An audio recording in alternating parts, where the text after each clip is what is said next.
You're listening to the Warrior Side Podcast, transformational storytelling from veterans and first responders. Tales of triumph, loss, and perseverance. Welcome to the Warrior Side Podcast. The stories you hear from our veterans and first responders are reflections of their individual paths that are certain to be different from yours. What worked for their healing and awareness may not work for you. Alternative approaches to health, such as plant medicines and non-ordinary states of consciousness coaching, are frequently discussed throughout these episodes. This is simply a byproduct of the experience of many of our storytellers and is in no way an endorsement of these tools that are clearly not for everyone. In every case, these experiences were executed with mindful preparation, professional facilitation, and supportive integration coaching. We do not recommend or endorse any specific substance or protocol to anyone. I am a coach, not a licensed therapist, psychologist, or medical professional. The conversations here reflect my own learning process and the unique connection I share with each guest. What you witness is an expression of that specific moment and is not intended as medical or psychological advice. Everyone is on their own path. Your path is your own. Take these conversations in curiosity and with the explorer's spirit. Take what serves you, leave what doesn't. Finally, if you are struggling with thoughts of suicide or are in crisis, don't wait. Call or text 988 or call 911 immediately. There is a way through the dark, but you have to reach out and connect. And so it is. Connection is the medicine. And this is the Warrior Side Podcast. Let's talk over fire. January 15, 2014. I was a 28-year-old Navy fighter pilot living my dream at the controls of an F-18 Super Hornet, pushing it to its limits.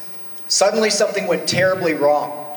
Trapped in an out-of-control dive, my jet blared, altitude, pull up, pull up. 2 seconds before impacting the ocean, at 695 miles per hour, I yanked the ejection handle between my legs. I then discovered the human body is not aerodynamic at the speed of sound. My body ragdolled violently, shattering both my arms, both my legs, snapping my neck. My brain smashed inside my skull, causing a traumatic brain injury. I then plummeted into the icy cold, churning Atlantic swell. As I bled out in those shark-infested waters, something went from bad to worse. The parachute that had just saved my life sunk beneath the surface and started to drag me under. Moments ago, I had been living my dream, now my worst nightmare. And as I got pulled below the surface, I gasped for air, and everything went black. 2 weeks later, I came back to the light, paralyzed. Everything stunk of disinfectant. Miraculously, I had been rescued by a Navy H-60 helicopter and delivered to a level 1 trauma center. The prognosis was grim. The docs told me I would never walk again, never use my arms. In my flying career, I was over. But if you want a fighter pilot to do something, tell them it's impossible. 2 years, surgery, rehab, repeat. I rebuilt my body piece by piece.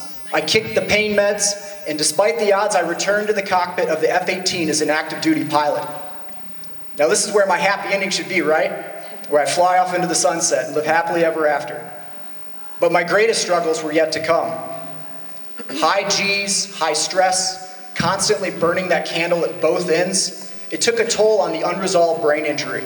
An aircraft pressurization system malfunction pushed me over the edge, causing yet another brain injury.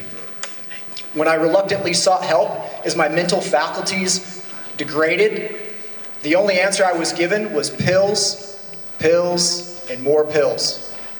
A delayed onset PTSD diagnosis impacted my flying career like a warhead. The brain injury ignored. As my flying career slipped away, so did my sense of purpose, and I fell into a void.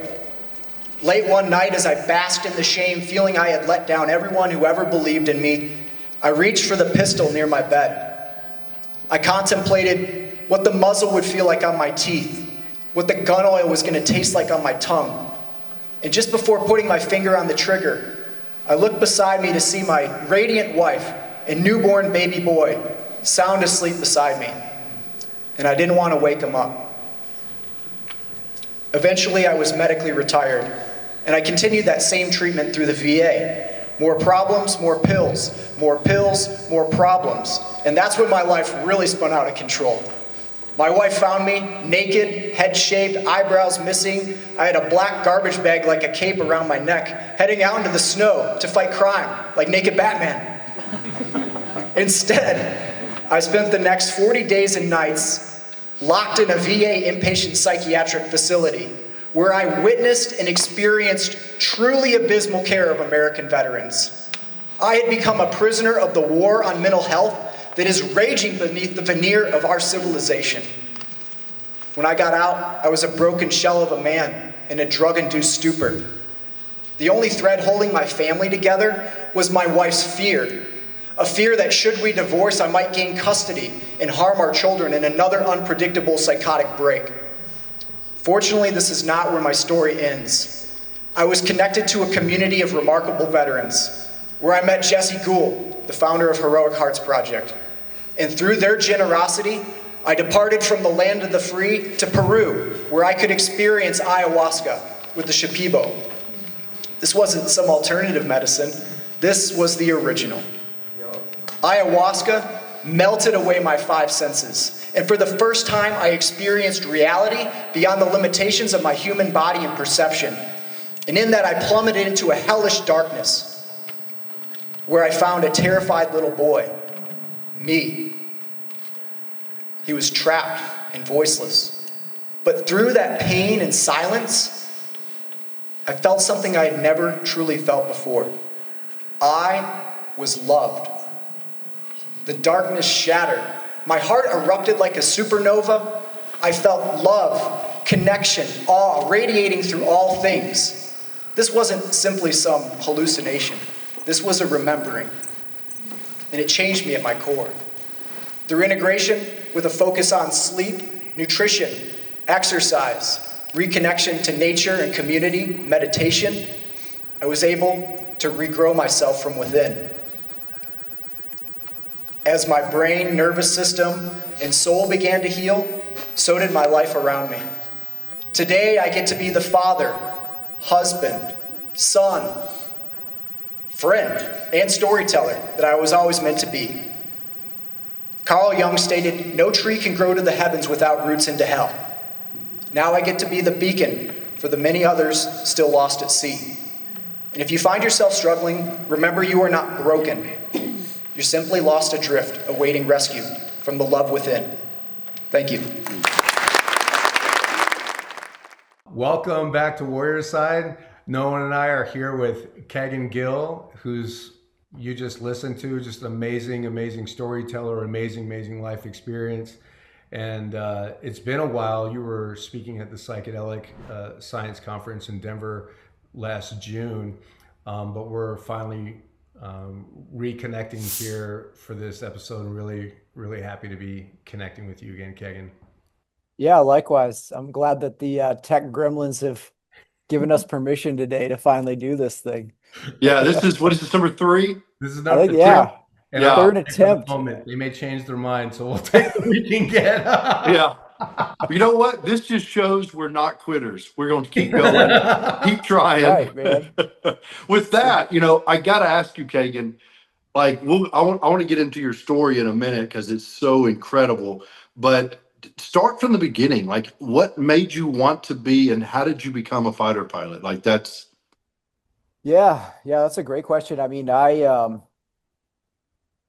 remember growing up, I just had this kind of fire in me. I didn't know where it came from at the time, and we can maybe circle back in a bit to kind of how I found out about this stuff, but I just had this sort of rage that guided me, and it wasn't always healthy, but I did not belong sitting in a classroom filling out Scantron sheets under fluorescent lights. Like, that was not where I was going to spend the rest of my life. And school was like torture for me. I wanted to be outside, running around, playing, climbing trees, out in the woods. Like, anywhere but stuck in a classroom all day memorizing garbage. And school wasn't difficult for me in the academic sense of it, but it was really hard for me to just sit there at a desk all day and not be pretty upset with it.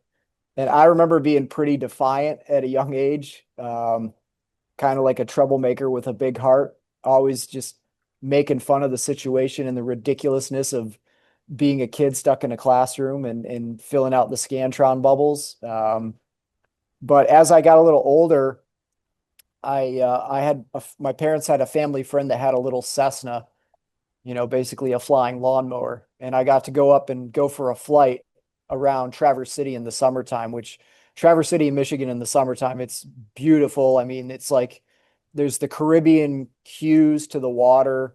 It's pristine. It's basically where a big glacier pushed in and melted. And now there's just all this glacial freshwater melt. And the shape of the ground that it's carved out and the colors that come out in the summer, especially when the sun's shining, was just phenomenal experience. I remember just feeling free for one of the first times in my life when I was up there, like, this is what freedom feels like. This is what it feels like to be out of the freaking rat race. And so that kind of stuck with me as I graduated high school, which, is miraculous that I made it through high school without ending up in jail or dead. I definitely had some close calls. um, Learned that running from the police is usually a pretty good option. And anyways, surprising my parents, I made it without them ever having to post bail. And that kind of stuck in the back of my mind, that flying experience that I had had when I was younger. And so there was a flight school right at the community college where I grew up that was affordable. And I decided I'd give it a shot. So I was working nights as a waiter at a restaurant. And then during the day, I was going to school at the flight school and started to get my college degree along with that, getting flight experience, becoming a flight instructor eventually after I earned my private, my instrument, my commercial, my multi-engine. I got some additional ratings and things. And then by the time I was a junior in college, I was finishing up a business degree through a remote school, and then flight instructing and to build hours. And by the time I graduated college, I had my CFI, my CFII, my multi-engine, all these ratings and a decent amount of flight hours. And I ended up getting hired by a small business to be their company pilot. And so I was really fortunate to get this gig. I was flying all over the country and a really nice brand new aircraft, Bose noise canceling headsets, glass avionics displays, integrated autopilot, like all the Gucci stuff. We're flying all over the country, going to these meetings at places like Yahoo and Google and Microsoft, and kind of seeing the corporate world a bit and enjoying some of that too, going out to dinner where they'll buy $500 bottles of wine all night like it's nothing, eating really good steak. Like it was cushy. And considering at the time is right when the stock market collapsed back in 2008, 2009 timeframe, a lot of guys that had come through the flight school, man, they were lucky to get a job at the regional airlines making like 15 grand a year, all living in some crappy apartment that they share down in Detroit that, you basically had a bunk in it and everyone shared it so they could afford it. It was a rough time to be a pilot. Basically the opposite of right now. Right now is like the best time ever to be going into aviation if you're a young pilot. But I had this really good job. I was very thankful for it, but after a year of doing that, I just found myself really bored. It was too easy. It was like there wasn't ever, aside from an occasional emergency in the aircraft, it was just really, really benign. And I had a buddy who was applying to go to Navy officer candidate school. He was going in to try to be a pilot as well. We had been flight instructors together, and he kind of laid it out like, "Hey, you can apply to go to Navy OCS and become a pilot." And I was like, "What? I thought you had to go to the Naval Academy. I thought your dad had to be an admiral. Like, they don't just take kids from community college to go fly for the Navy." And he kind of corrected me, like, "No, you can. You really can do that." And so I put together a package, and next thing I knew, I had been accepted, and I was on my face doing push-ups for a Marine Corps drill instructor, and just kind of loving every minute of it. I liked the chaos. I liked the pressure. I liked seeing other people getting pushed to their breaking point and just kind of being like, this isn't that bad. That was like a fuel going through, which, maybe it's a little dark, but seeing other people suffer and be fine was kind of like motivating for me. Um, and so I No, I went through, look. Oh, I'm sorry. I was going to no, go say, ahead. like, no, I found out when I was younger, I would say I would feed up other people's suck. Like when Yeah. they were struggling, that fed me. So no, I get Yeah. that. Yeah. You're like, oh, that sucks, but I'm not that bad. I'm not as bad as that guy. Yeah. Um, but yeah, I ended up making it through officer candidate school, becoming a freaking butter bar, meaning I had a little bit of rank and had no idea what the hell I was doing. Then headed to flight school down in Pensacola, did like a month of ground school, like learning weather, navigation, real basic aviation stuff, taking a bunch of written tests. And then we did a little bit of survival training. We unfortunately had most of our water survival training canceled because it was right when the Horizon oil spill happened.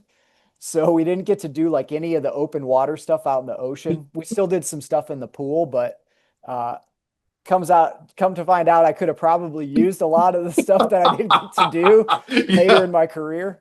Um, but made it through that place. Ended up to going to primary flight training in Corpus Christi, Texas, where I learned to fly the T-34 Charlie Turbo Mentor, like a high performance prop plane. And after primary, I did well enough to select tailhook. I had the grades to proceed to try to go towards flying tailhook carrier aviation aircraft. If you don't have the grades, then you can either do helicopters or the heavy aircraft like the P3, which is now the P8, the patrol planes. But ended up selecting tailhook. Went to intermediate training in the T-45 Goshawk, a little, we call it the clown jet. It's a little single engine jet down in Kingsville, Texas, um, and did well enough through that pipeline. Went through a whole interview process and selected tactical aviation. So continued another about 6 months of training for that pipeline, learning tactical formation, air to ground tactics like close air support, pop attacks, basic bombing, learning a little bit of air combat maneuvering with dogfighting, some basic intercepts, and then went to the boat to land on that thing for the first time in an aircraft. And the first time you go, you're all by yourself. And it's kind of the capstone of going through to get your wings is, well, you've done all this stuff, but can you land this thing on an aircraft carrier? And it's sort of the ultimate test. And was fortunate. I passed my first time at the boat for carrier quals and became a wing naval aviator. And then you head to the F-18 training. I selected Super Hornets in Virginia Beach at VFA 106. And you kind of show up, you got your wings on your chest, and then you realize that you know absolutely nothing and nobody gives a shit what's on your chest. Like, all right, well, welcome to the big boy club. You got your foot in the door. Now it's time to actually train. And I spent the next year going through the most intense training I've ever done in my life. It was just like holding on for dear life, drinking out of a fire hose, working my ass off. Everything was incredibly complex and difficult, and managed to make it through all those different stages of training kind of by the skin of my teeth. And became a fleet aviator. I was assigned to VFA 143, the Pukin Dogs out of Virginia Beach. And just kind of like when you show up at the F-18 training reg, you show up to your first fleet squadron. Now you're like, I'm a winged aviator. I've made it through the F-18 training. Like, I've got to be a big kid now. And then you show up, and again, it's like you're right back at the bottom of the totem pole. Like, go make the coffee, dude, you know? uh, so it was a very humbling process as you kind of go through this and work your ass and make the next level, but always very humbling every single day, you know? Um, and I'd been in my squadron about 8 months. I was doing well. I'd played the small mouth, big ears card very well. I just shut the hell up and did my job and did the best I could. Made mistakes, but I corrected them, and that was a pretty good trajectory I was on at this point. I was considered an above average pilot in my squadron for my experience level. People liked working with me. I was doing my ground jobs. I was doing my flying well. I was progressing in the training syllabus that, it's just one training syllabus after another in that world. Um, And so on January 15th, 2014, I had a flight that changed the trajectory of my life pretty violently. Um, and it started just like any day at work. I was kind of in the hang of things, like in my routine, things were starting to become normal. That it was just starting to become kind of routine that I was flying fighter jets every day and doing the stuff that I was doing. Um, but I showed up to the squadron that morning, and my buddy was at the squadron duty desk and started joking with me. And he's saying, "Hey, today would be a terrible day to eject. You've got below freezing air temperatures. The wind is really churning up the ocean. The water temperature at the nearby buoy is 37 degrees Fahrenheit, so near freezing water temperatures. And to top it all off, he had used the Shark Tracker app to show all these GPS tagged sharks that were out underneath the airspace we'd be flying in out over the open Atlantic. And it just so happened on this day, there was a 16-foot, 3,500-pound great white shark named Mary Lee directly underneath my training airspace. So we're just joking about this. And as I walked to go after the brief to head out to get dressed and go out to the jet, another pilot in the squadron, call sign Basil, pointed up to another whiteboard we had in the ready room that had all the newer guys in the squadron on it. And at this point, there was probably like 5 or so newer guys in the squadron, and most of those guys already had call signs. But I had just not really stuck out in any way. And he even said, "You just haven't done anything dumb enough yet to earn a call sign." And so you can see this whiteboard, and all these guys had just like laundry lists and names. They had so much ammunition that they were making their own call signs just from whatever embarrassing things they had done. And mine had like a couple just throwaway names under it because I hadn't really stuck out. And anyways, I walk on the flight, get my gear on, go out, did a bit of air-to-air refueling. That all went nice and smooth. And so with extra fuel and airspace and time, I broke off with the lead aircraft, and we went out and set up to do air combat maneuvering, so dogfighting, kind of the epitome of what people probably think when they think fighter pilot. Bending the jet around, aggressive maneuvering, engaging weapon systems, defensive systems. You're looking every which way, you're pulling G's, you're playing four-dimensional chess while multitasking to an extreme, operating weapon systems, defensive systems, flying a complex aircraft, trying to keep the blood in your head so you don't pass out. It's kind of like a high intensity workout coupled with four-dimensional chess at the speed of sound all at once. A lot going on, information overload, but it was one of my most absolute favorite things that I got to do in the jet because it was so challenging physically and mentally. Most of the sets kind of went as we expected. We got towards the end of the flight. We hit Joker fuel, meaning we had just enough fuel to knock out one last quick fight. So my flight lead set up abeam me. I set up in position we called speed and angels, and he called the fights on. So we pitched our jets in at each other, crossed paths at what's called the merge. And at the merge, I was already partially inverted and nose low, so I opted to pull my jet down towards the ocean. When I initiated this maneuver, I was at 10,500 feet above the ocean, meaning I had over 2 miles above the ocean to do this maneuver. And it only takes about 5,000 feet to do that maneuver in the jet in a typical situation. So in my mind, I had space above the hard deck plus another 5,000 feet above the actual ocean. No problem. Here we go. One thing I didn't notice in that split-second decision is I had reached a higher than recommended airspeed for maneuvering the jet nose low, as recommended by Top Gun. Still, I should have been okay as I pulled the aircraft in this sort of big arcing turn. And as I hit bullseye nose low, so basically pointed straight at the ocean, the aircraft had accelerated to a point that the control system overrode my control input. So I have the stick all the way in my lap. I'm telling this thing to turn as hard as it can. I feel 7.5 G's on my body, meaning with my gear and body weight at that time, I would have weighed over 1,600 pounds. Just my head and helmet weighing about 20 pounds at 1 G, just sitting on the ground, now weighs like 150 pounds. And I'm craning my neck to keep sight of the other aircraft. And you can feel all that really strongly pushing on you. And now as I'm got my head up, I've got the stick in my lap, I'm pointed straight at the ocean. All of a sudden, I just felt the aircraft ease and stop turning. It'd be like going around a sharp corner in a sports car and then having the steering wheel kick back halfway. Only instead of skidding off the road, I was stuck in a dive at the ocean. Very quickly, that altitude was getting eaten up. All of this took place in just a few seconds.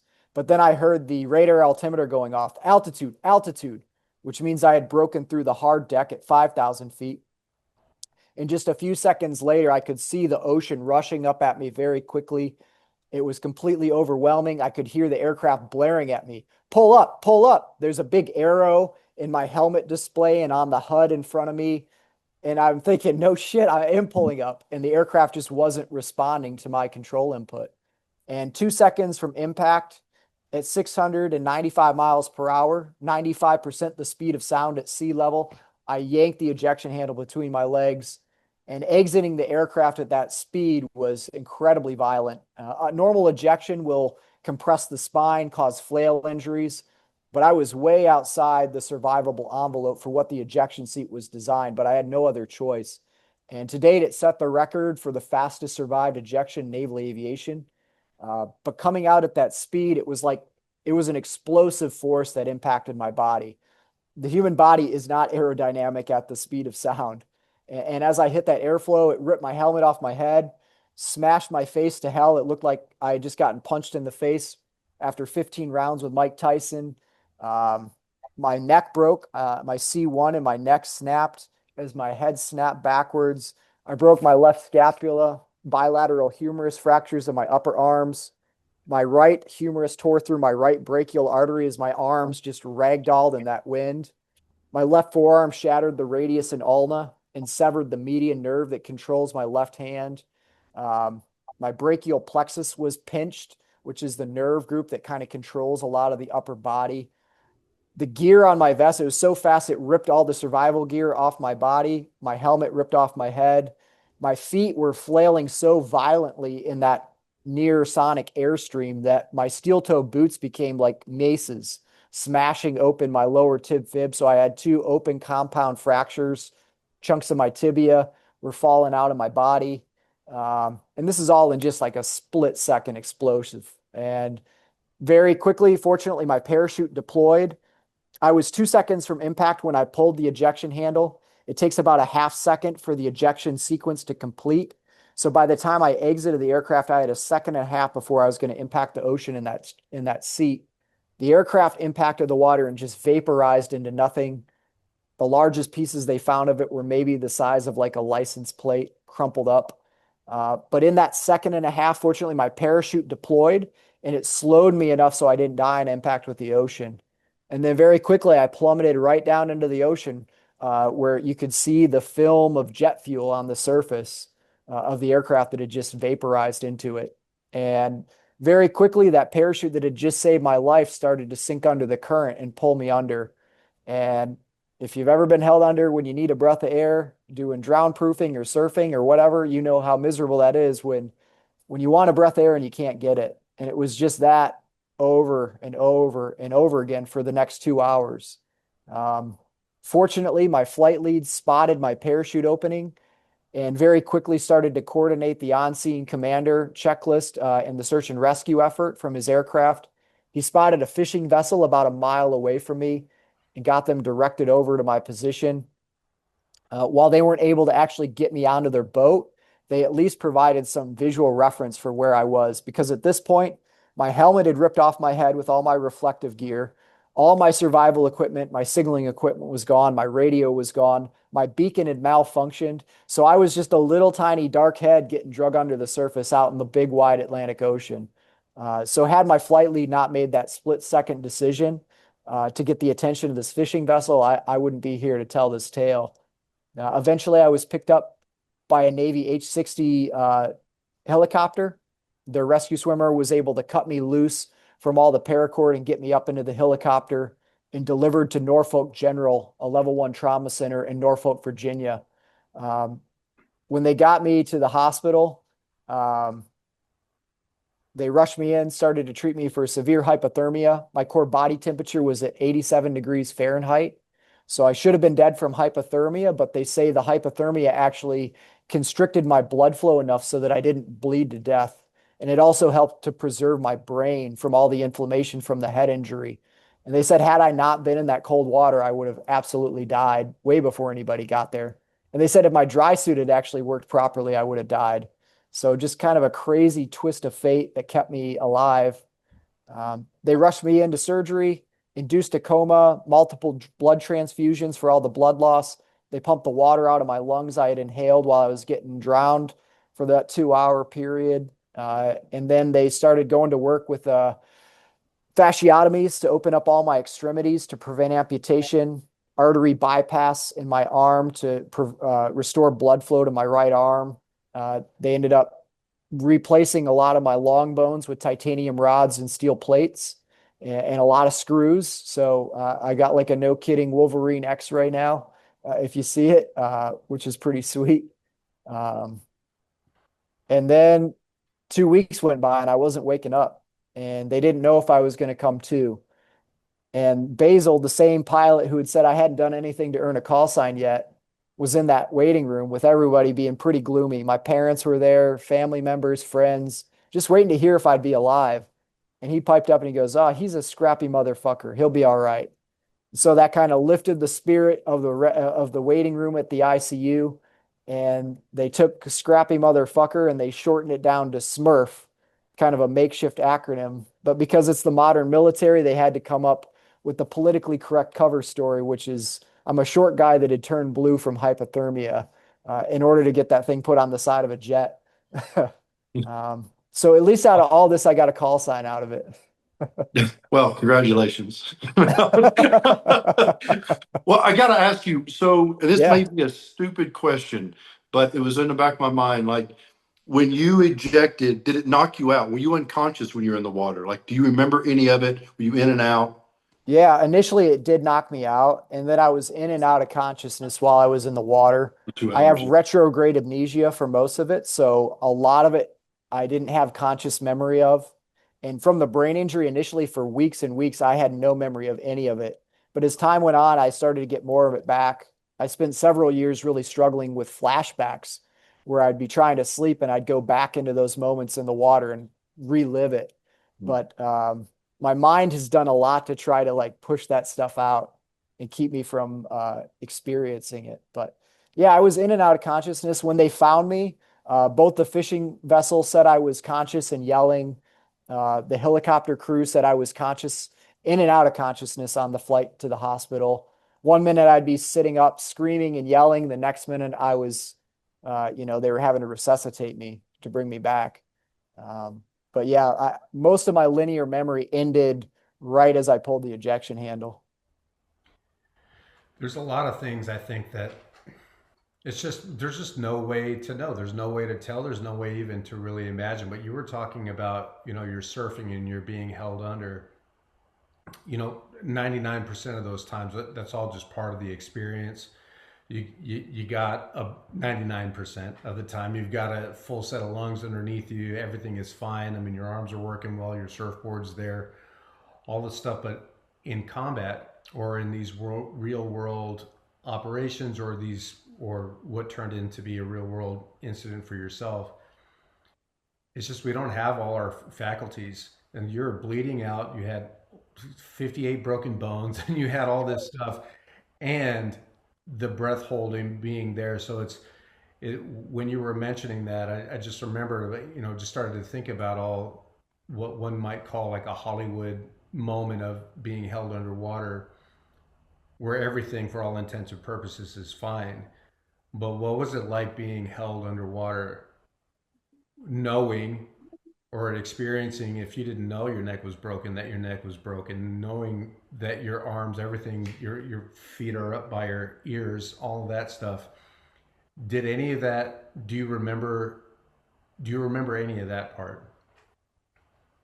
Yeah, what I remember is that overwhelming terror as I was pulled under and held, and the darkness of it, and then trying to, as you hold your breath long enough, the body just starts to spasm. And I remembered starting to just spasm and water sucking into my lungs. And then you start choking on the salt water, and then it just starts to suck in more salt water. And then very fortunately getting another breath of air.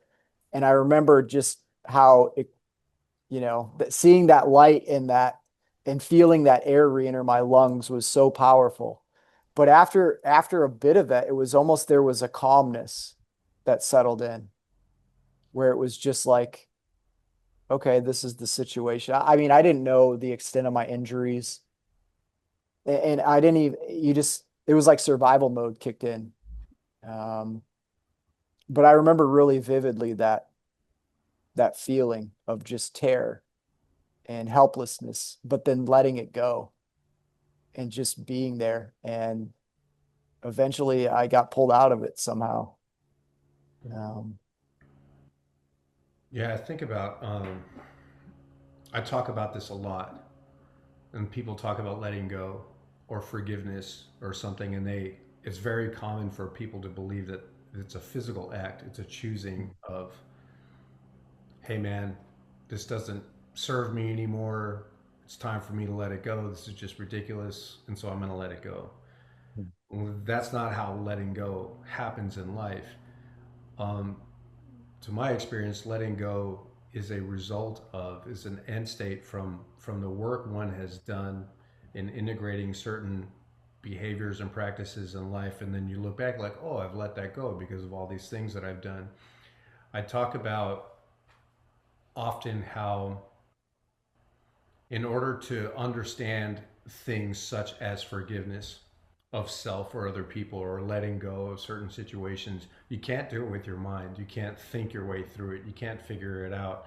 It is a happening that only occurs when one is connected, to my awareness, to elevated states of consciousness. And that can be through meditation, but another very, very, very, very, very common way that these things are experienced. I wouldn't say that these are commonly experienced this way, but when they are experienced, a common way is what some people will call near-death experiences.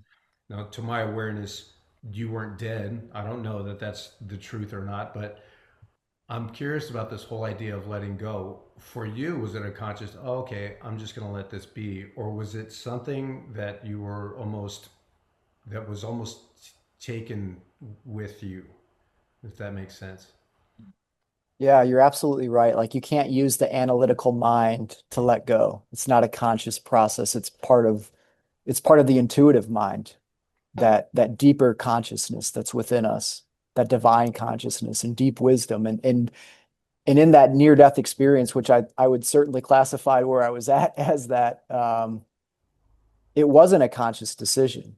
It was I had just been so beat down and so torn apart that I just had to I didn't choose to let go, but I just had to let go. And it forced me to submit the way heavy medicines can force you to submit. And it's not, and the more you fight it, the worse it makes it, and the longer it has to hold you down. And I think this was like an awakening for me that I needed to experience to grow in my life. And had I not been through that level of trauma, I don't think I would have woken up in this lifetime, in any capacity. Not to say that I came out of it like an enlightened being or something, but at least I had a glimpse of something beyond myself, that I experienced in that place between life and death. Let me ask you, uh, your wife, when did y'all get together, and were you married at this point? So no, I wasn't married when I ejected. I had a crazy girlfriend, which was a whole other part of the story. That if you get my book and read it, it gets into that whole thing. But What's the name of that your, was certainly a factor in the ejection. Even was the chaos of the relationship I was dealing with a psychotic, blackmailing, suicidal girlfriend who was on the hot crazy scale, like right at that peak up at the highest hotness and highest crazy. That was her. Now, you mentioned your uh, book. What is the name of your book? Let's make sure everybody uh, knows. it's called Phoenix Revival. Hmm.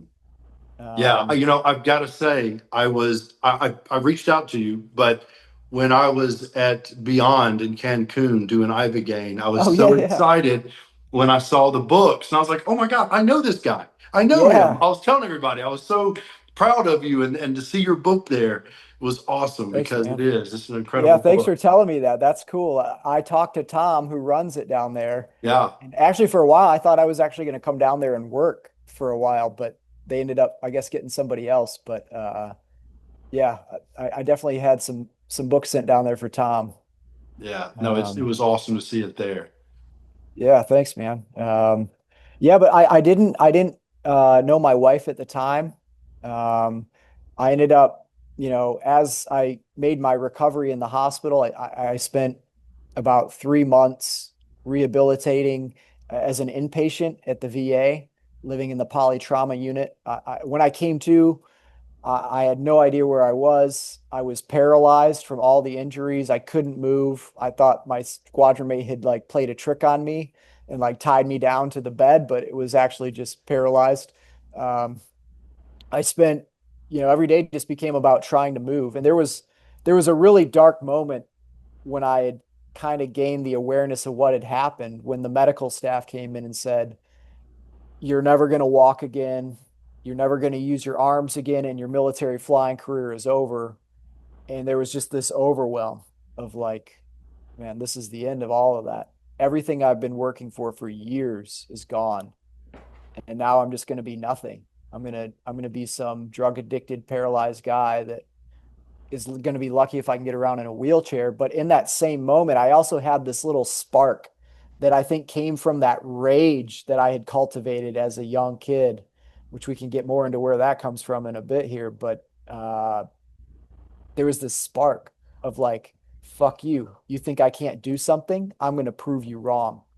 And so that little piece of me, for better or worse, took hold. And I started to feed that little flame of hope and defiance. And that started to get me better. Every day was like, oh, these guys say I can't sit up. Today I'm going to sit up.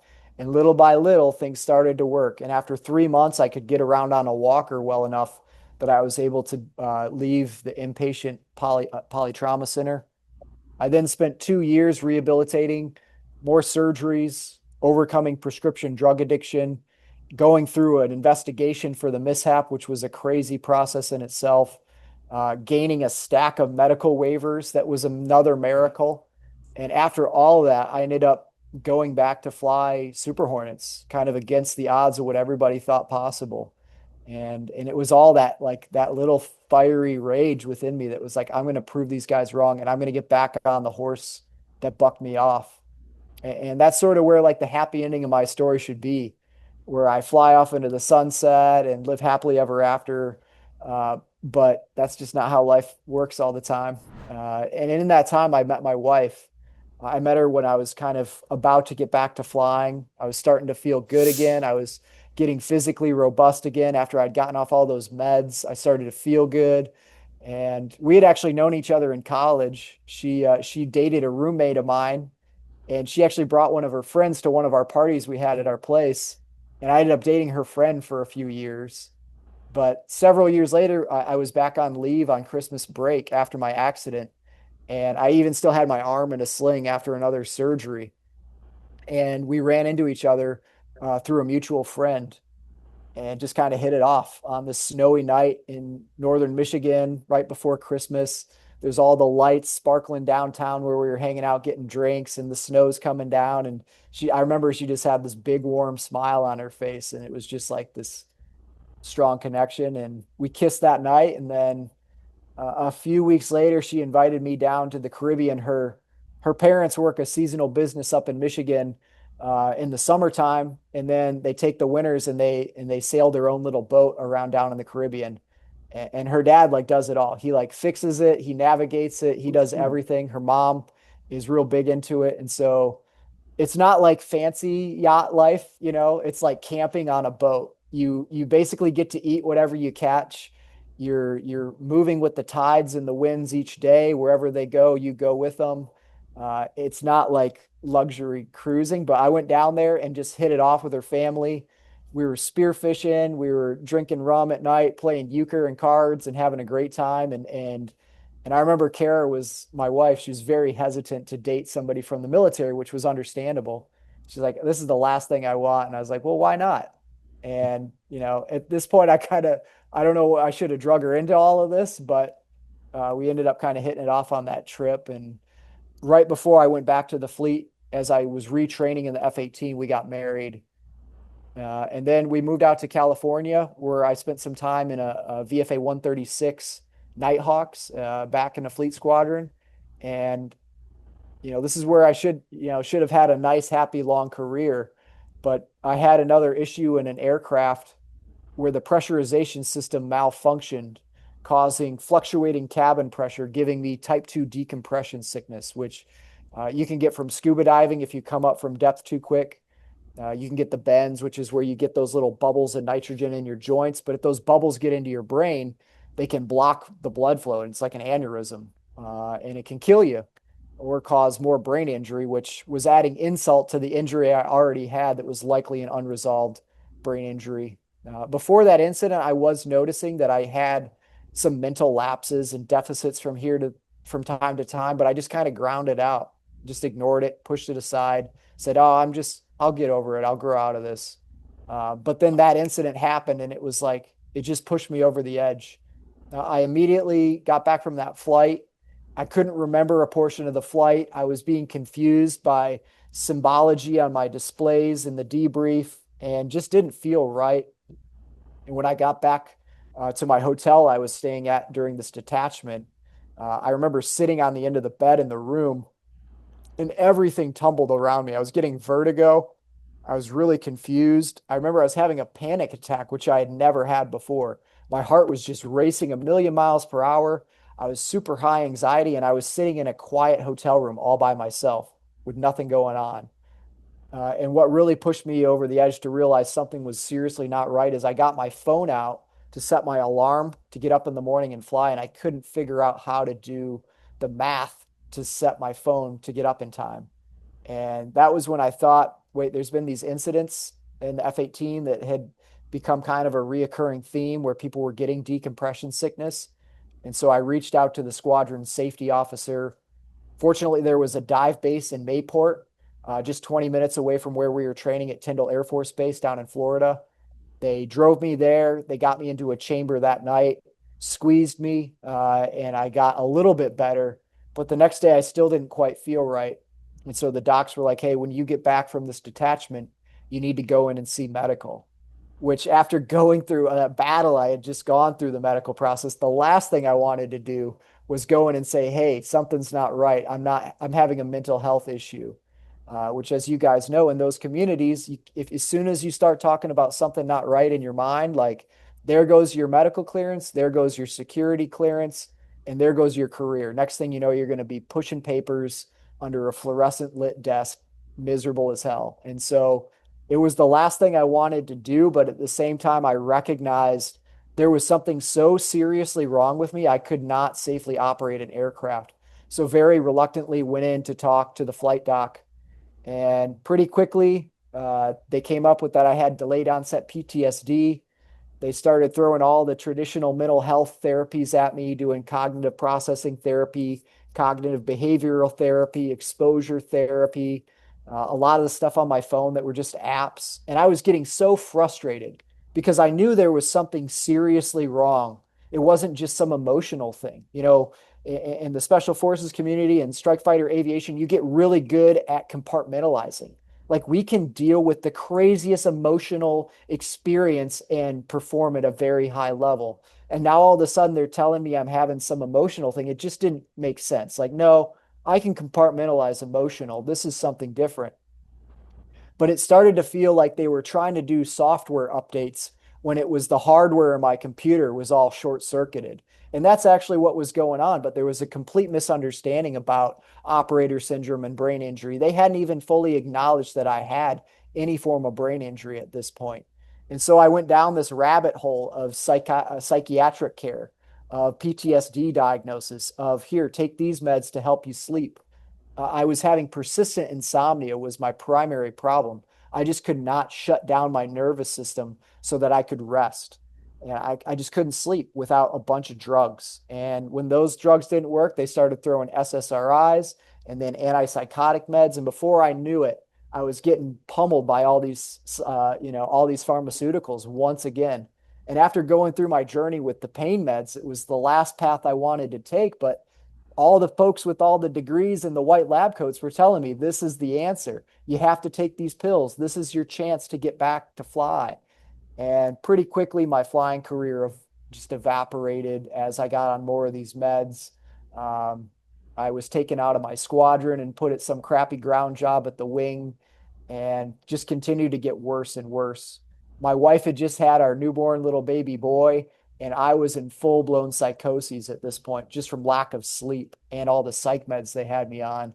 Um, she'd be at home, like making dinner, getting the baby ready for bed. She'd have, water and things out on the table. And I would come in the door and I would jump underneath the window and close the blinds because I thought there were government snipers trying to kill me. I was so certain that someone was trying to poison me and that I was being poisoned that I would come in and grab all the food off the table and throw it in the garbage and throw all the water in throw it all out and just freak out and say, we're being poisoned. And I was being poisoned, but it was in these FDA approved pills I had been prescribed that were supposed to be helping. But I completely lost my mind. I could no longer distinguish between my reality and my imagination. And my wife had to bear that burden. And I felt I was a burden on everybody. I felt I had left everybody down in my squadron for not being able to be there and perform. They had put all this faith in me to get back in the jet, and now I'm just screwing it away. And in my mind, I was like the biggest piece of shit that ever walked the earth. And late one night, I was just laying in bed, completely unable to sleep, no matter how many meds I took. And my mind was just racing a million miles per hour, just beating myself up, kicking myself down deeper and deeper into the spiral. And I remembered that night, I kept my Glock in my in table by the bed, and I reached in and grabbed it. And I remember thinking, what is the gun oil going to taste like on my teeth? What's the muzzle going to feel like in my mouth? And as I go to put that in my mouth, I looked and my wife and my son were asleep beside me. And I realized I didn't want to wake them up like that. So I put the gun away. But had they not been there right in that moment, I wouldn't be here. I'd be joining the 22 to 40 plus veterans that are ending their own lives every day because they end up with their hardware all jacked up and they end up getting over medicated and end up trying to self medicate. And it just sucks you down this spiral. I ended up going through a medical board eventually, which I call the bureaucratic version of the Indiana Jones Temple of Doom. All the little loopholes that I had to go through to try to get the VA to acknowledge that I had injuries. It was a miserable experience. And when I went into the process, they're like, oh, you're a red cow. This is a no-brainer case. You've got all these injuries. You've got all these medical records. I've got the support of my command. I had all the things I needed for that to go smoothly, yet it still crumbled apart. And I ended up having to appeal my case and revisit the VA because they didn't look at things, and it was just a nightmare. But eventually was medically retired, moved back to Northern Michigan with my family, and continued that same care at the VA, which was more pills, more problems, more problems, more pills. And that just spiraled me deeper and deeper into psychoses until my wife came home one day from a job interview and she walked into the house to find this strange man, completely bare ass naked, hair shaved off in chunks, eyebrows missing. And the only thing he was wearing was a black garbage bag tied around his neck like a cape, insistent that he was going to go out and fight crime like naked Batman in the snowy, cold Michigan weather. And that guy was me, but I had become completely unrecognizable. I didn't even look like the same person. My eyes had sunk in.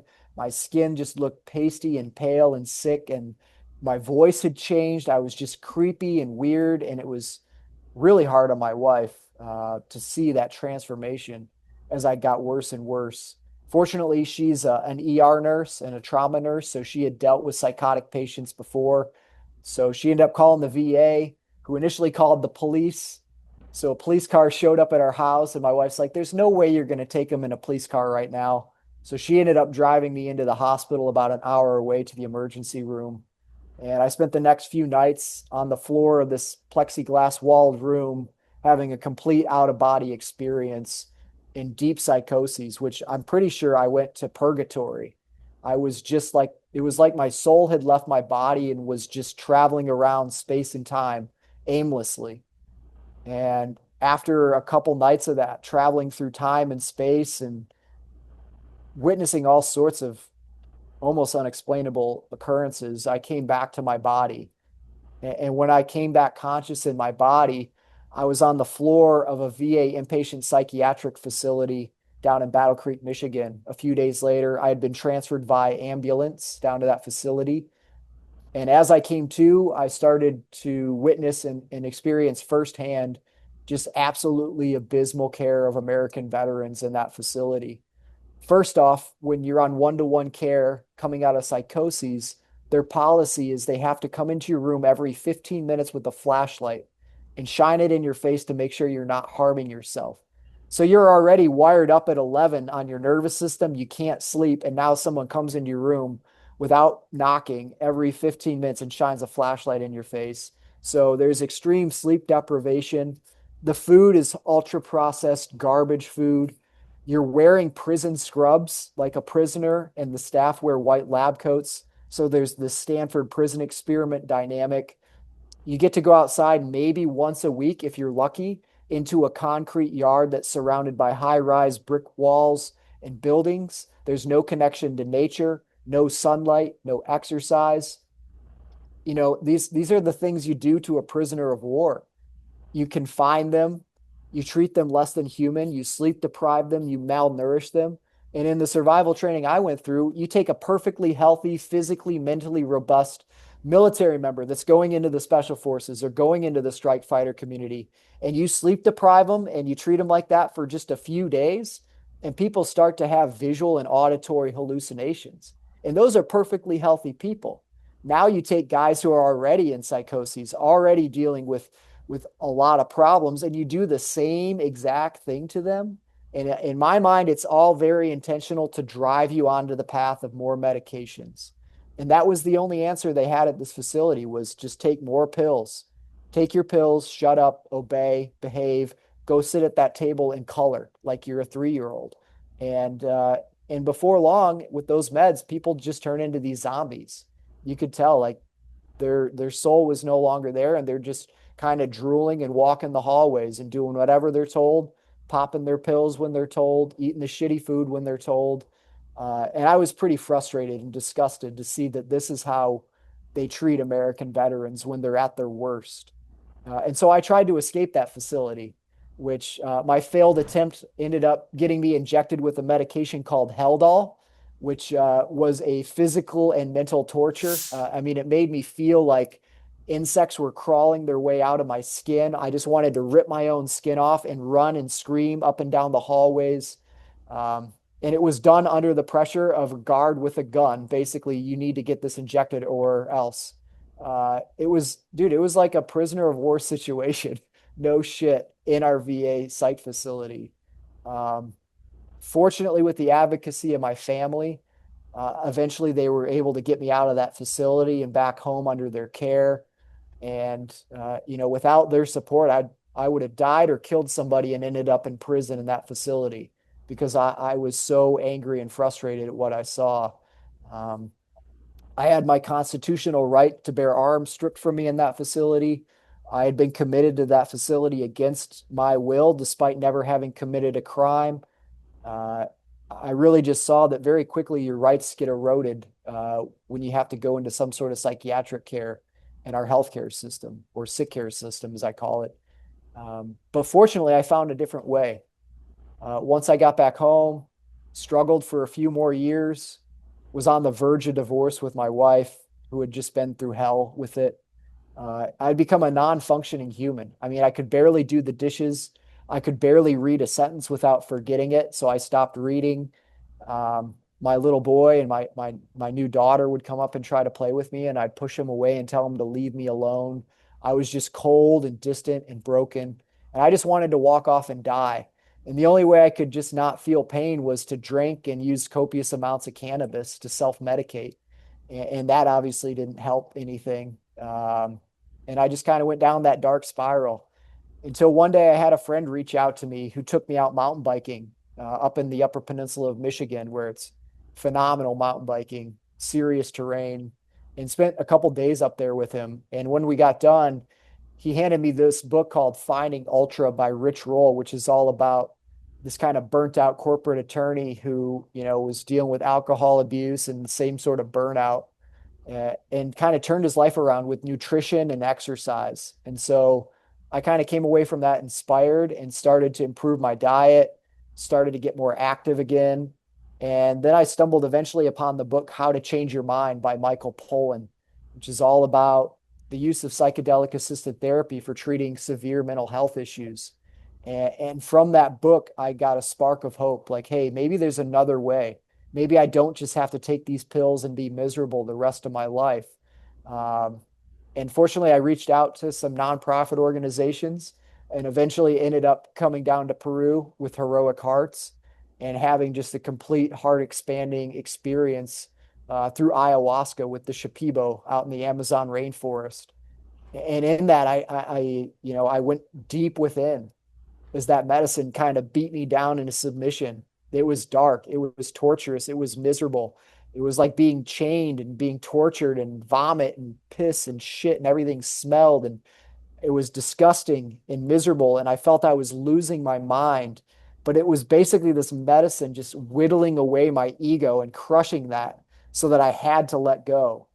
And what it crushed me down into was this little tiny scared boy that was at the core of my being in the fetal position, just crying and scared and afraid that had built up all these walls so that I couldn't feel anything anymore.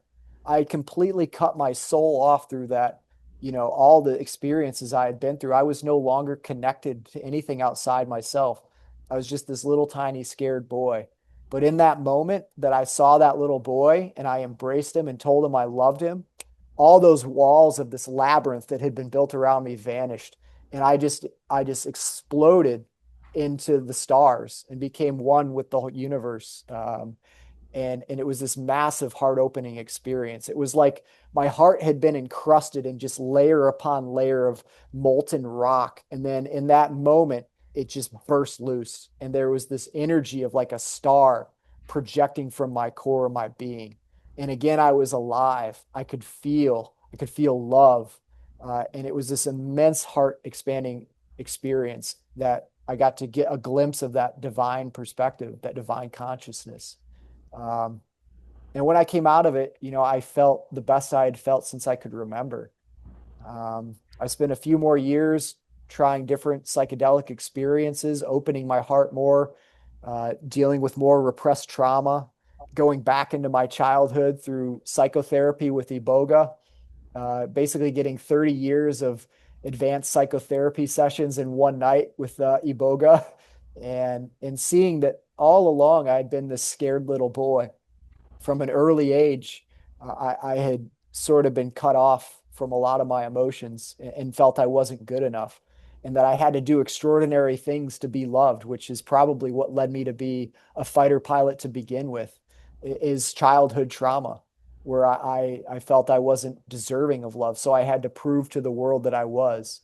And while that rage that had culminated from that uh, drove me through a lot of challenging situations in my life, I'm not sure it was the most healthy fuel. But at the same time, I'm thankful for it. I'm thankful for this wild journey that I went through, this wild experience that drug me to hell and back. And now I'm very fortunate that I get a new take on life, a new perspective. I've been able to heal a lot with my wife over the years of therapy, and I'm very lucky that I had her by my side because I wouldn't be here without her. Uh, but there's a quote that I love from Carl Jung, which is, "No tree can grow to the heavens without roots into hell." And I feel that that's so true for us. When we experience a lot of darkness and a lot of challenge, it gives us this opportunity for the greater virtues and the greater part of ourselves to grow and expand and come to the light. Um, but yeah, that's my story in a nutshell. I guess I was kind of rambling there for a minute, but No, it's amazing. Your story goes from like watching a Top Gun movie to, oh, this is like Hallmark movie. I've seen this on Christmas. And then back to trauma. And it's just this was an emotional. I've got to go. I'm done. I can't do any more of this interview. This was too much. No, your transformation, what you've gone through, Kagan. Like, one, I'm grateful just to know you.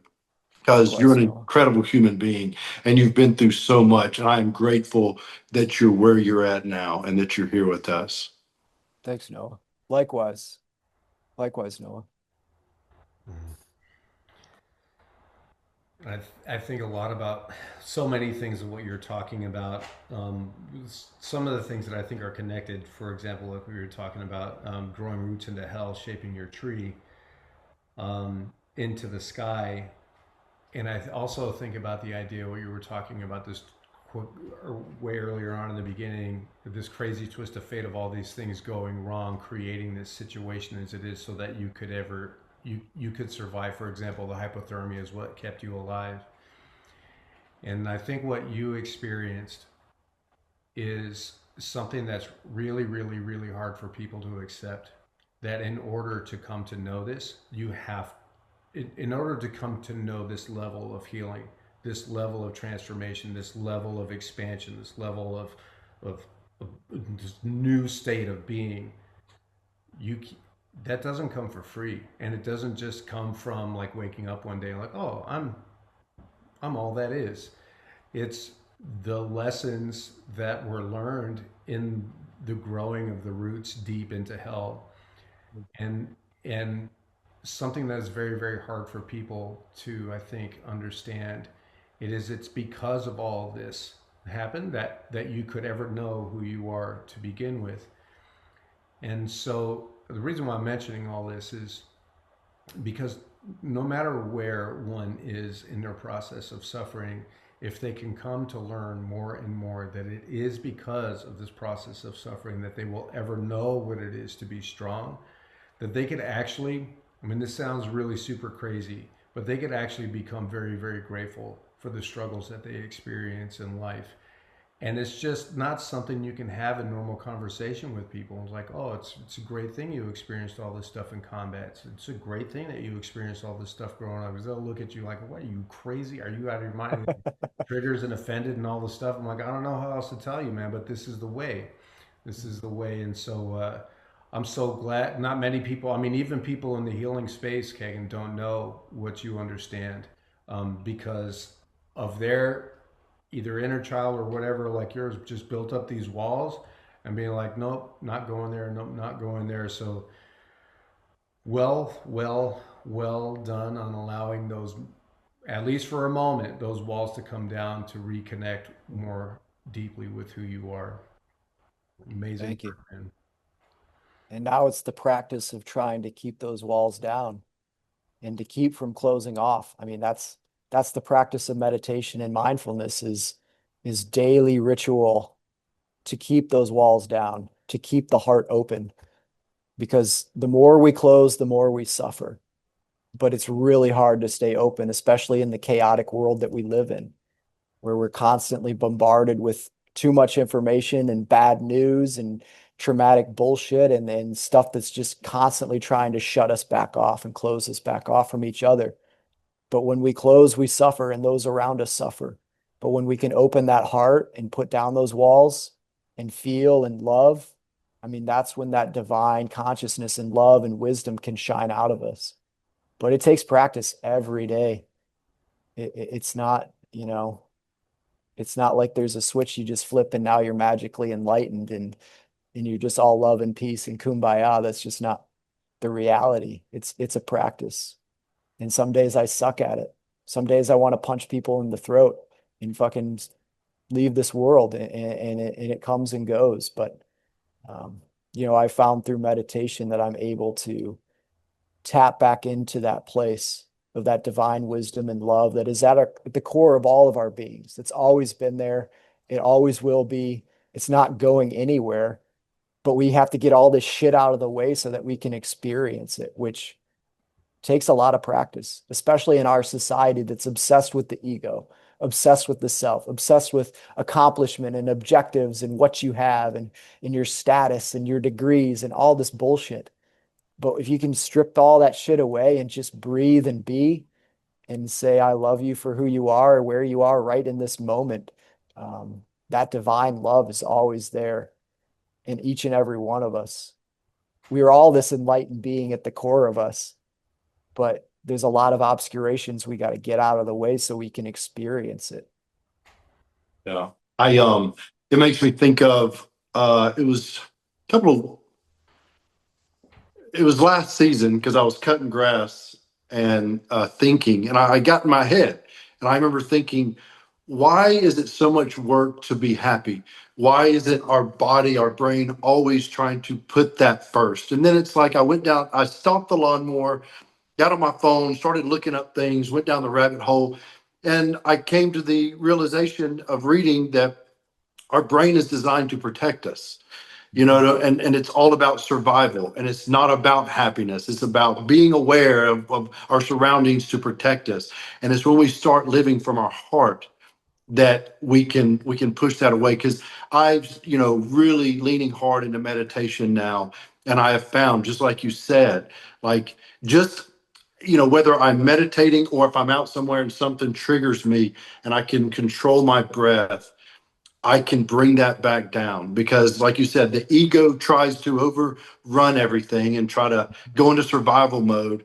And then to be able to bring that back is the most incredible thing that I've discovered in mindfulness. And it is so much work, but I thrive off of it because it's like I know that's there. It's my safety blanket now, where Right. when I know that I get triggered, I can come back to my breath, come back to the moment, and I can start leading from the heart and not let this get all out of control. Yeah. And that's the real practice, is when you can do that in the heat of a heated moment, when shit's going off and everything's on fire. And if you can still get to that place, you can take the breath. The best anti-anxiety that ever existed is just breath. It's Mm. always there and it's free. But to take that breath in those moments can be the hardest thing to learn and to put to practice, you I'm still know? working on it. Hey, me too. Me too. The first time I realized how it did work for me was, I've always had road rage, and someone cut me off, and I just stopped for a second and thought, and then all of a sudden I was like, they really have somewhere to be. You know what I mean? It was like, oh, what? All right, I can live with that, because then I was fine, and it didn't wreck the rest of my day like it normally would have. Oh yeah. Yeah, that anger, it just eats you alive. And it's not causing the other people any harm. It's just harming you.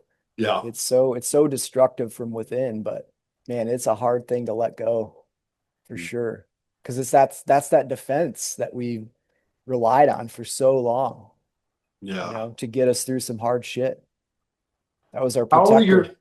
and I'm sorry, Diego, I know you got something to say. I was asked real quick, how old are your children now? My son is 8, and then my daughter is about to turn 5. And they have their dad. That's Yeah, beautiful. dude, it's the Oh, that best made me job I ever emotional. had. Look, that's where I've changed. I was like, oh my God, these kids have their dad. I love it. Yeah, yeah, man. Getting to do dad life has been Yeah. everything. And I wouldn't be here without them either, man. There were days that I was ready to be pretty self-destructive and I didn't, because I was like, they need their dad. Yeah. And it pulled me through some dark shit for sure. Best job ever though. Yeah. Best job I ever had. Yeah, some of the things that you guys are talking about the ego and walls and fear and all the love that exists there. Um, the most powerful way that I am aware of, because we're talking about doing the work, and I'm so glad you brought this up, Kegan, is because it's like, all right, cool. So you went to ayahuasca and you went to Ibogaine, you went to all these places, and you had this near-death experience, and you had all these realizations. But in reality, all it is an idea of, you think about opening a door and then showing possibility of what it can be like to let go. Because as you noticed, now that you've survived and you've come back into life, there are still things that are being held on to. It's just Mhm. the way of things. And same thing with psychedelics, and all of a sudden all those walls are completely down. And then you come out of psychedelics and you're in life, and something happens to the external of you, and boom, the walls go back up. And so it is the process of it. And one thing that I heard you mention about the whole idea of like working hard to bring them down. Um, there's there's effort in that, and there's like struggle and pining and really in other words like resistance, and I know that it's like acceptance is the way. And something I think that is really valuable for people to understand is the idea of accepting even non-acceptance, and where this can be really valuable is what we were talking about, letting go and forgiveness. Those things are a result of, and these walls don't come down because I just refuse to let those things be built. Believe me, I'm building other walls that I can't even see when I'm in that state. What it can be is recognizing, oh, I'm in this situation and I've got walls that are 150 miles thick and 150 miles high right now. I just have walls, and it just is. Mm-hmm. And the more and more awareness, not that those walls just all of a sudden disappear when that statement is made, but what it is an allowance of whoever's like in emergency mode within the self to be in emergency mode. And all of this is happening. Noah was talking about the ego, so that we can remember that we are not those things.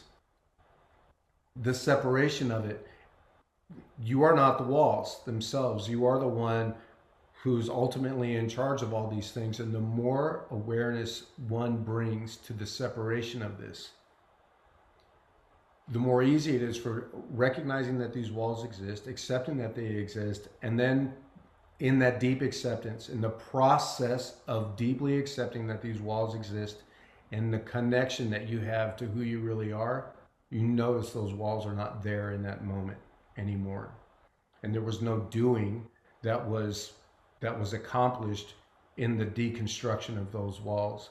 It's just allowing the one who's afraid to be afraid and loving it no matter what, unconditionally, which is something that a lot of us didn't get an opportunity to experience growing up as kids.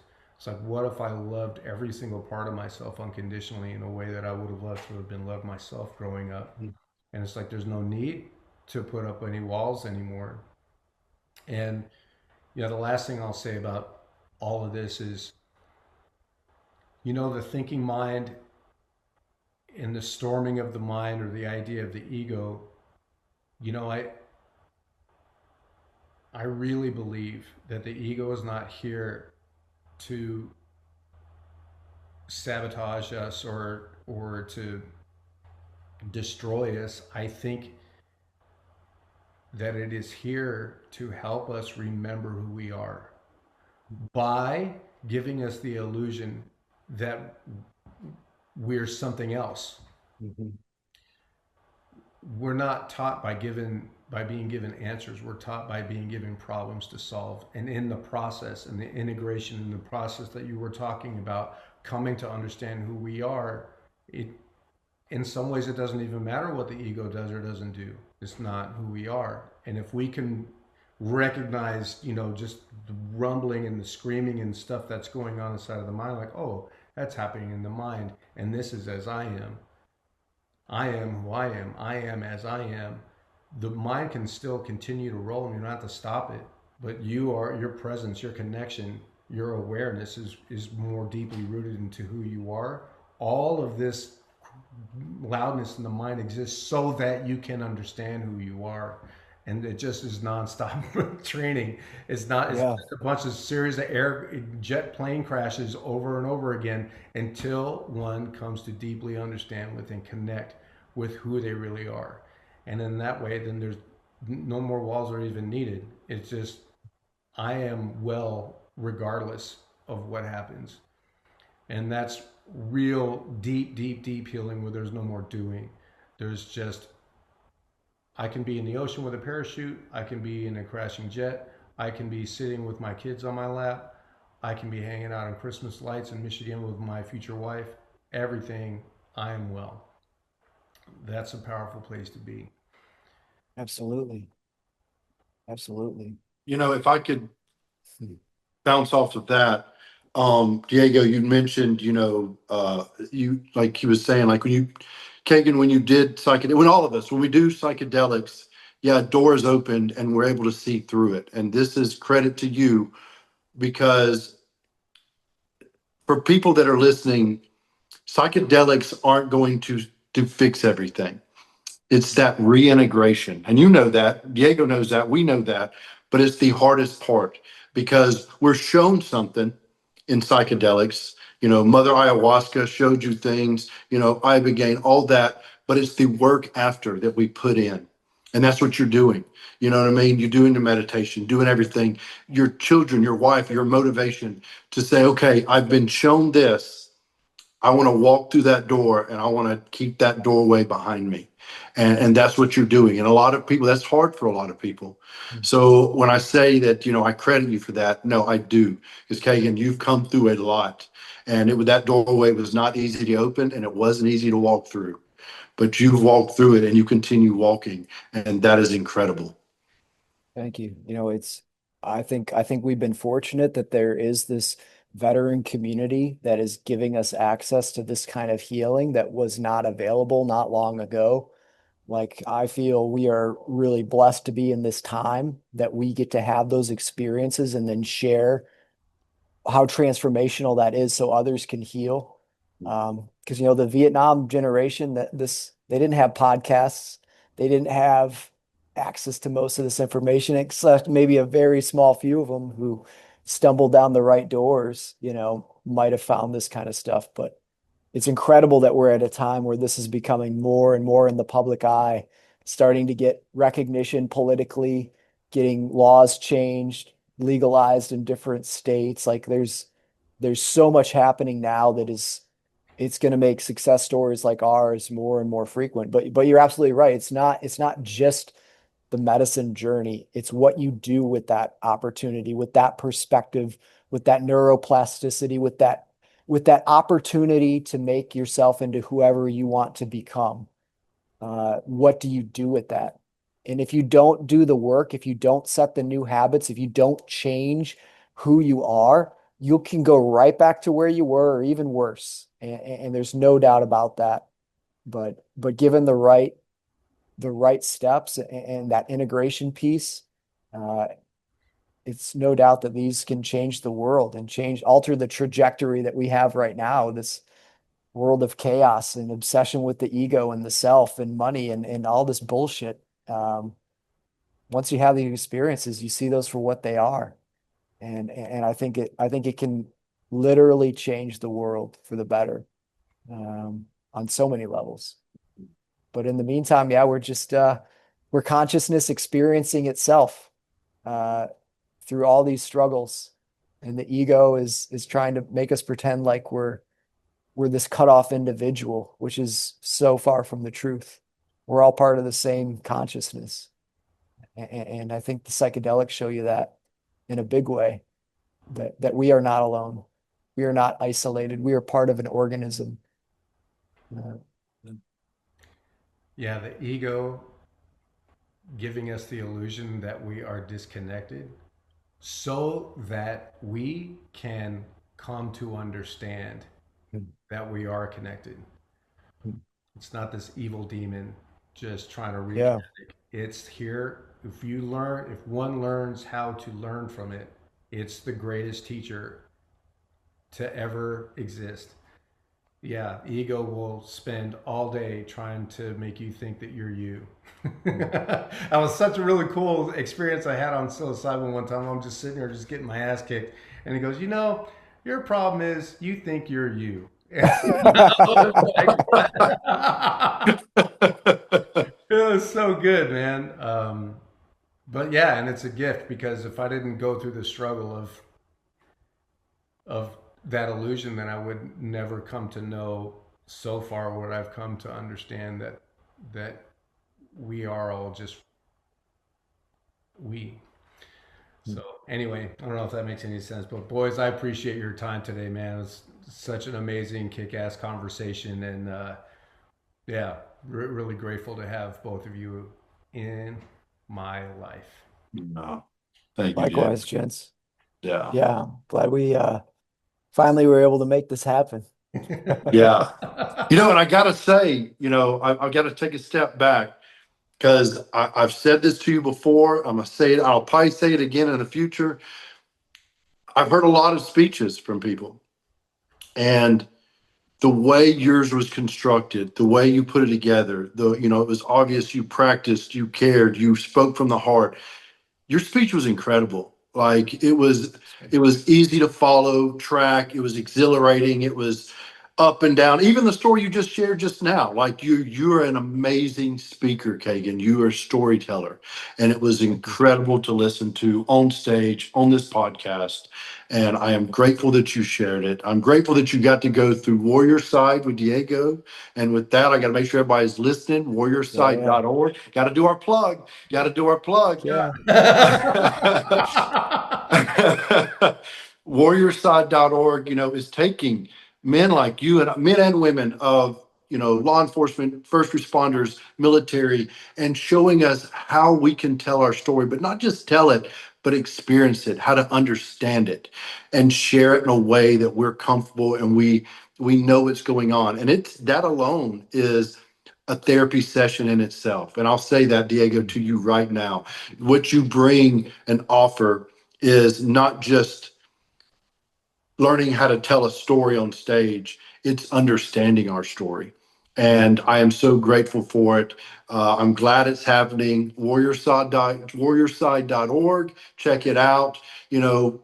Help us out. Make sure we're reaching as many veterans and first responders as we can to keep this going forward, because it's important, it's critical, and it is making a difference. I know for me, Kegan, I'm sure you can say the same. It is something that we really benefit from, and it's a beautiful thing. And Diego, I'm grateful that you're doing that. Likewise, man. Yeah, I have to thank Warrior Side and Diego big time, and John Bates for being there to help us develop our stories so that we could, get them to that level to where they're so hard hitting and impactful. Because, trying to figure out how to do storytelling on your own is pretty challenging. Yeah, the program was awesome for helping to refine and understand myself deeper. And like you said, no, it was therapy, and it was this art of storytelling that we got to unlock within ourselves. Yeah. And for anybody listening, no one's expecting you to go on stage and share your story. This is literally understanding and respecting your story and putting it together into words that you could share with your family, with your friends. And that's what's incredible about it. I've been speaking for over 20 years. And when I went through the cohort in San Diego, I was blown away at what I learned from Diego, what I learned from John, because it was so much information to help you put the pieces of the puzzle in the right place. Well, with that, everyone, thank you so much. Appreciate you all. Noah, Kegan, you guys are amazing. We'll see you guys on the flip side. See you guys. Yes, thank you. Thanks for listening. Be sure to follow on Instagram at The Warrior Side.